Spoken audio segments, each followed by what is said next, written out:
अपनापन कहीं ना होना चाहिए, अपनी कोई चाह नहीं होनी चाहिए, अपनी कोई शर्त नहीं होनी चाहिए, तभी रस में प्रवेश होता है। यहां बहुत सी हमारी मांगे हैं, इसके कारण हमारे हृदय में वृंदावन में रहते हुए रस की बात सुनते हुए भी रस जागृत नहीं हो पाता। बहुत काल इसीलिए लग जाता है इन कामनाओं का नाश करने में। सच्ची मानिए, यदि विवेक पूर्वक आश्रित हो जाओ तो ये कामनाएं भी नष्ट हो जाएंगी, क्योंकि ऐसा घेरा कृपा सिंधु प्रभु कर देंगे कि आप विषय सेवन कर ही नहीं पाएंगे।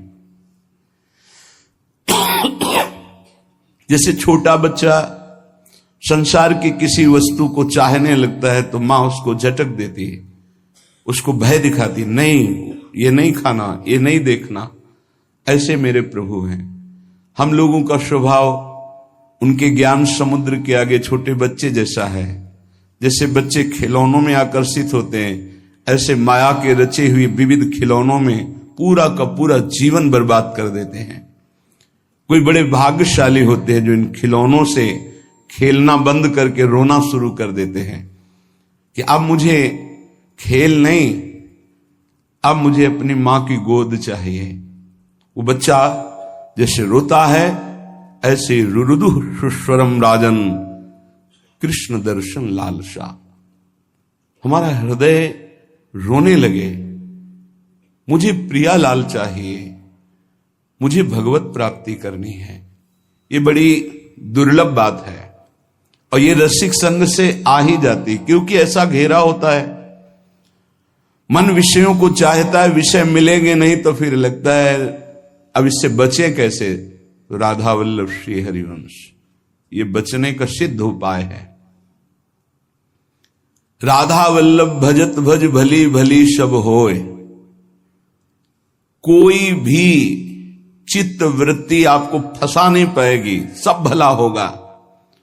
होए विषय विषनाश, होए वृंदावन बस गति, होए सुदृढ़ सत्संग, होए रस रीति अगाधा, होए सुजस जग प्रगट, होए पद प्रीति सुराधा।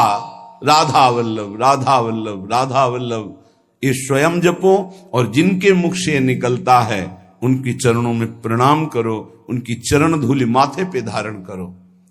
होए विषय विषनाश, ये जो विषय रूपी विष हमारे हृदय में फैल रहा है इसका नाश हो जाएगा। सिद्ध औषधि है। जासु नाम भव भेषज, इस संसार रूपी महान फसाव से बचाकर सच्चिदानंद में स्थित करने की सिद्ध ये पद्धति है। मुख में नाम, हृदय में ध्यान। मान लीजिए, बार बार कर, शाम की भी यही कहा था, मान लीजिए।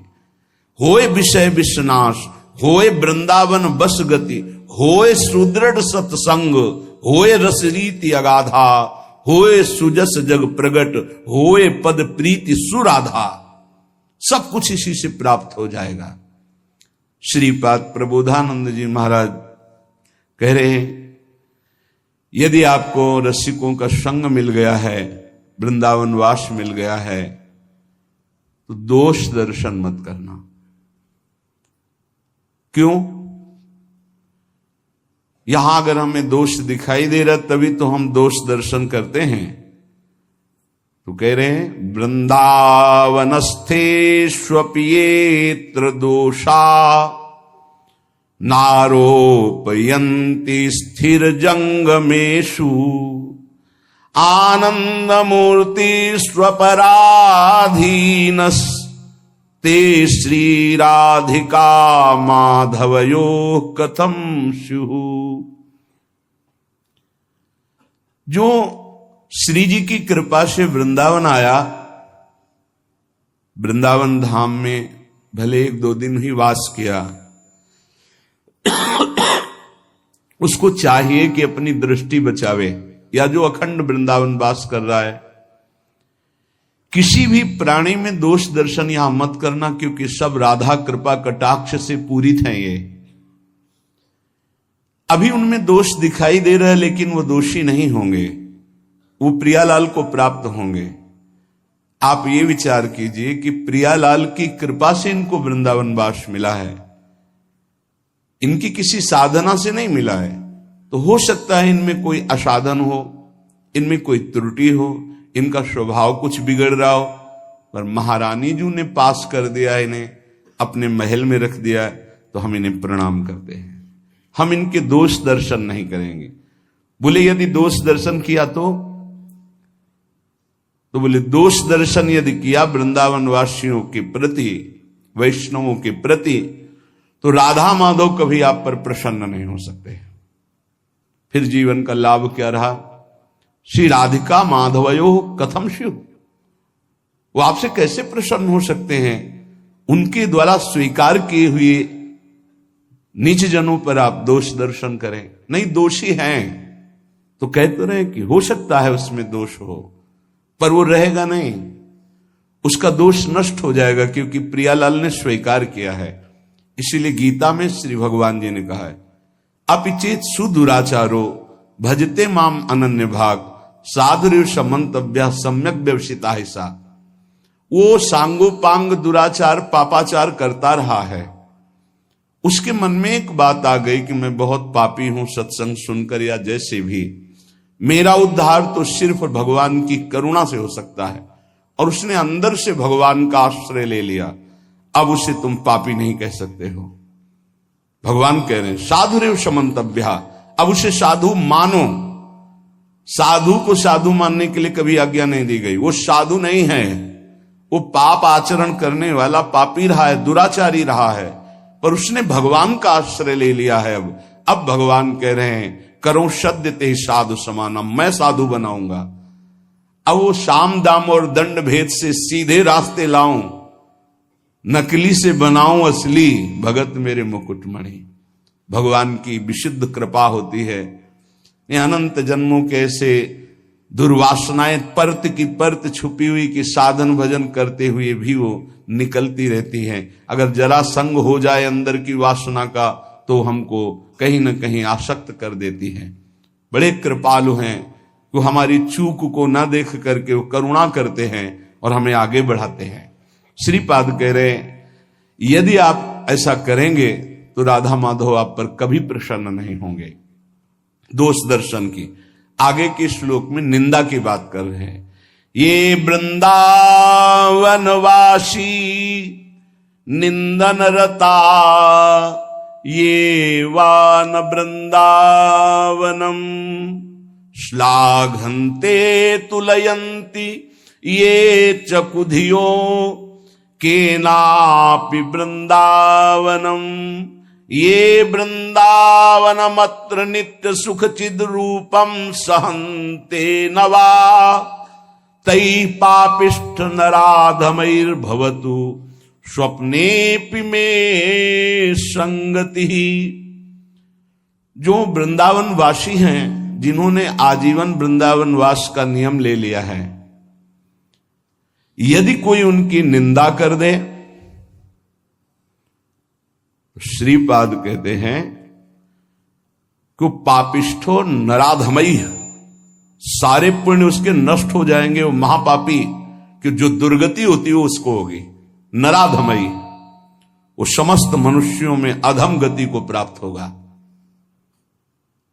वैसे भी सिद्धांत में ध्रुवदास जी ने वर्णन किया है, पर निंदा किए ते आवत नहीं कछु हाथ, मूर्ख पर्वत पाप को ले चल अपने साथ। दूसरों की निंदा करने से हाथ तो कुछ लगता नहीं, और पाप की पोटरी सर पर रखकर नरक जाना होता है। और कहीं भक्तन निंदा तो अति बुरी भूल करो जिनको, भक्तों की निंदा तो भूल कर मत कर देना, कि सुकृत बहु जन्म के क्षण में डारे खोए। एक क्षण में निंदा की भक्त वैष्णव महापुरुषों की, सब सुकृत नष्ट हो गए, सब भाव नष्ट हो गया। यदि कहीं तुमको ऐसा लगता है कि ये गलत है, तो प्रियाजू से प्रार्थना करो कि मेरी दृष्टि पावन कर दो। आपने इनको पसंद किया, आपने स्वीकार किया, आपके महल में रह रहे, पर मुझे दोष दर्शन हो रहा, स्वामिनी मेरी दृष्टि को बदल दो। श्री वृंदावन के वास करने वाले की पूरी की पूरी जिम्मेवारी प्रिया प्रीतम ले लेते हैं, तो परम बंदनीय और प्रशंसनीय हो जाते हैं। चाहे वो ये क्रूरापि पापिनो न तो सताम संभाष्य दृश्या से। क्यों? क्योंकि अब वो ठीक हो जाएंगे, पक्का ठीक हो जाएंगे। प्रिया प्रीतम बहुत कृपालु हैं। अगर कोई भी शास्त्रों को, भक्तों की महिमा को पढ़ के देखो तो दो चार की बात नहीं कहते, प्रायः ऐसे रहे जो माया में बहुत ही भ्रमित थे और सत्संग के द्वारा, संत साधु महात्माओं की कृपा के द्वारा वो ब्रह्म ऋषि बन गए, वो महापुरुष बन गए भगवान की आराधना करके। तो ऐसा नहीं है कि कोई गलत है तो उसको परम पद नहीं मिल सकता, नहीं, वो गलती का सुधार हो सकता है। प्रिया प्रीतम की शरण में है, सुधार हो जाएगा। बहुत जन्मों का बिगड़ा हुआ मन है। जो मंदबुद्धि वैष्णव जनों की, कहीं के भी वैष्णव हो, चाहे गृहस्थ हो चाहे विरक्त हो, यदि भगवत आराधन परायण है, कभी भी उसकी छिद्रान्वेषण वृत्ति से दोष दर्शन न करे। ढूंढे कौन सा दोष हो सकता है। बहुत सावधानी की जरूरत है। आपका चिंतन आपकी स्थिति से हो रहा है, उनका व्यवहार चिंतन उनकी स्थिति से हो रहा है। तो किसी की स्थिति में जब तक अपनी स्थिति नहीं मिलाओगे तब तक स्थिति का पता नहीं चलेगा। तो ये तो तुम्हें पता है नहीं कि अंतःकरण तदात्म किया, उसकी स्थिति में पहुंचे और बात जान ली। तुम तो केवल देह भाव में स्थित हो, तो देह भाव के अनुसार यदि किसी वैष्णव की, किसी भगत की, किसी बाहरी चेष्टा पर, बड़े बड़े महापुरुषों की बड़े विचित्र लीलाएं होती, उनको समझ पाना बड़ा कठिन है। सत्संग हो रहा है, बीच सत्संग में सत्संग को रोक दिया श्री रामकृष्ण परमहंस जी, और लाओ वो ये पकोड़ा। विवेकानंद जी ने प्रार्थना की कि प्रभु, सत्संग में बीच में कई लोगों की श्रद्धा बिगड़ सकती है। ऐसे भाव में उनकी, तो उन्होंने कहा कि शरीर रजोगुण से चलता है, यदि रजोगुण न धारण करे तो अभी शरीर छूट जाए। जिस दिन मैं ना मांगू उस दिन जान जाना कि शरीर छूट जाएगा। एक दिन ऐसा ही हुआ, कुछ नहीं मांगा, सबको भय लग गया और शरीर पूरा हो गया। महापुरुषों की क्या लीलाएं हैं, अपने समझ के बाहर हैं। अपने को तो सिर्फ अपने हृदय को देखना है। और श्री वृंदावन की तुलना, समानता अगर कोई इस भौम में किसी परम धाम से करे तो वो सच्चिदानंद मयत्व महाप्रेम में वृंदावन धाम की अवहेलना करता है। जैसे कोई आते हैं बाहर से, बोले हम जान रहे थे वृंदावन ही है। किसी भी पवित्र स्थान को लेकर वृंदावन की समानता में सिर्फ वृंदावन है। बोलो त्रिभुवन में ऐसा कौन सा स्थान है जहां इतने ठाकुर विराजमान हो, इतने शालिग्राम भगवान विराजमान हो, इतने श्रीमद् भागवत विराजमान हो, इतने महाभागवत भक्त विराजमान हो, इतनी जगह अखंड नाम कीर्तन होता हो, इतनी जगह हजारों वैष्णव नाम जप कर रहे हो। ये तो बाहरी बात हुई, और अंतर में जितने सिद्धाचार्य महापुरुष सब यहीं विराजमान है। स्वयं प्रिया प्रीतम यहां विराजमान है। दिव्य लीलाएं उनकी निरंतर यहां चल रही। यहां की समानता सिर्फ वृंदावन ही कर सकता है। वृंदावन की समानता सिर्फ वृंदावन, प्रिया प्रीतम की समानता सिर्फ प्रिया प्रीतम, दूसरा कोई नहीं, अद्वितीय है। आगे की बात साधक के लिए कह रहे हैं। पहले में कहा दोष दर्शन नहीं करना, दूसरे में कहा निंदा नहीं करना। यदि निंदा करोगे तो पापिष्ठ नराधम दुर्गति को प्राप्त होगे, पक्की बात है। कई ऐसे साधक आते हैं कि हमारा सब कुछ लुट गया, पता नहीं क्यों भजन नहीं हो रहा। आपने कोई वैष्णव अपराध किया है। आप ध्यान दीजिएगा, आपके भजन में विक्षेप पड़ जाए और घंटा 2 घंटा 4 घंटा यदि भजन में विक्षेप रहे तो ये जानना कि गुण धर्म से ये विक्षेप पड़ रहा है।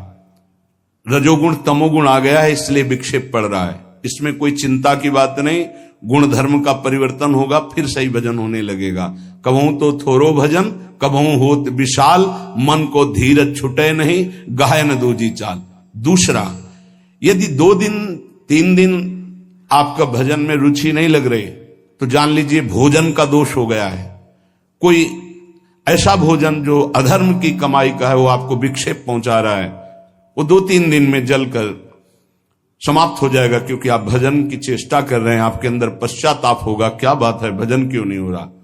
तीसरा, यदि कई दिन तक भजन में विक्षेप पड़ रहा है तो फिर दूसरा कोई कारण नहीं हो सकता, वैष्णव अपराध बन गया, कोई न कोई वैष्णव अपराध बन गया, उसको खोजिए और तत्काल क्षमा याचना कीजिए, नहीं तो ये लंबा खिंचता ही चला जाएगा जब तक प्रायश्चित नहीं होगा। ये वैष्णव अपराध भजन को रोक देता है, भजन की वृत्ति ही नहीं उदय होने देता है, इसलिए सावधान।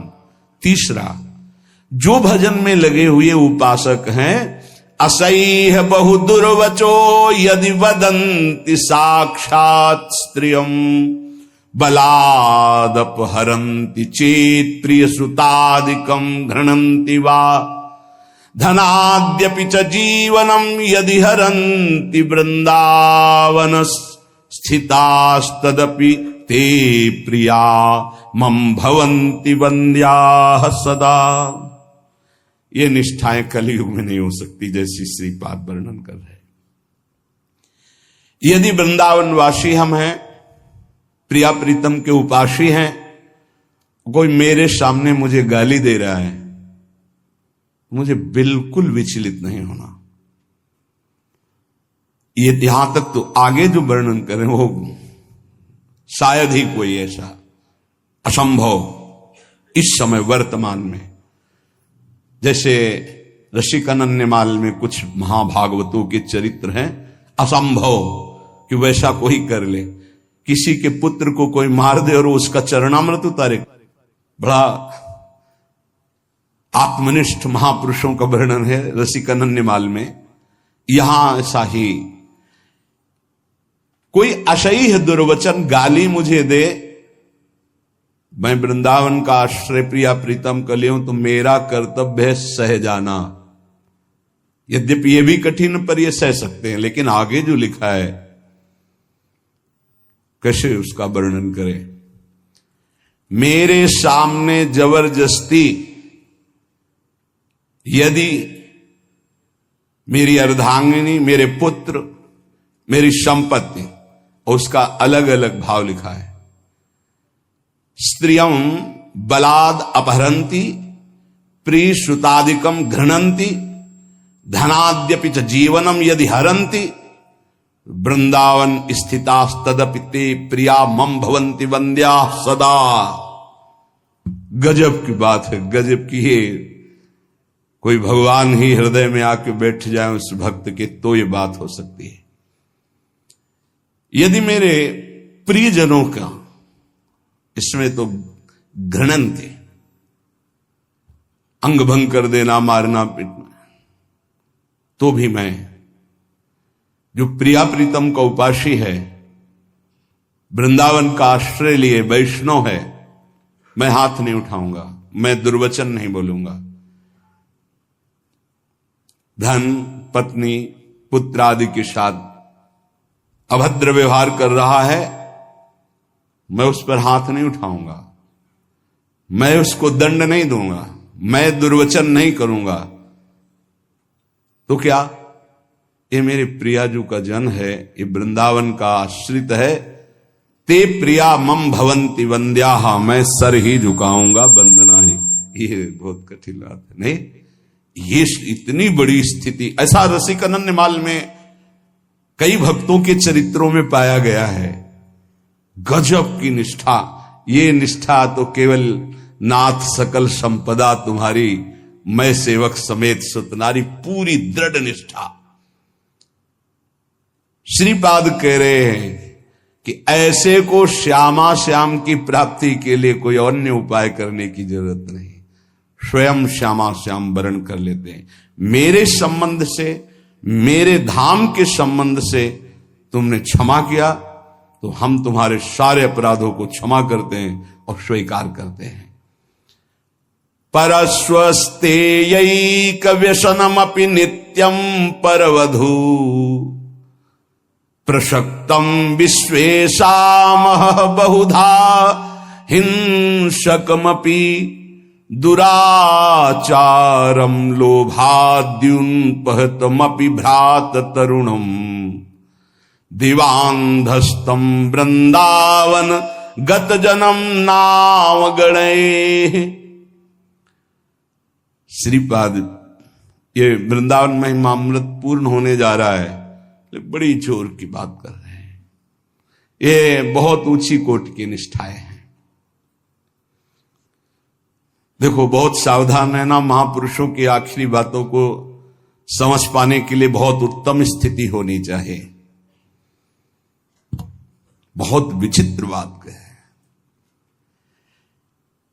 पीछे से इस श्लोक का अर्थ करते हैं कि जिसने अखंड श्री वृंदावन का वास स्वीकार कर लिया और शरणागत हो गया वैष्णव पद्धति से,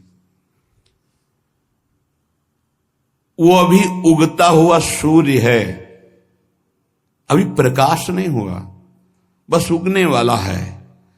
इसलिए तुम कहीं भूल न कर देना उसके साथ।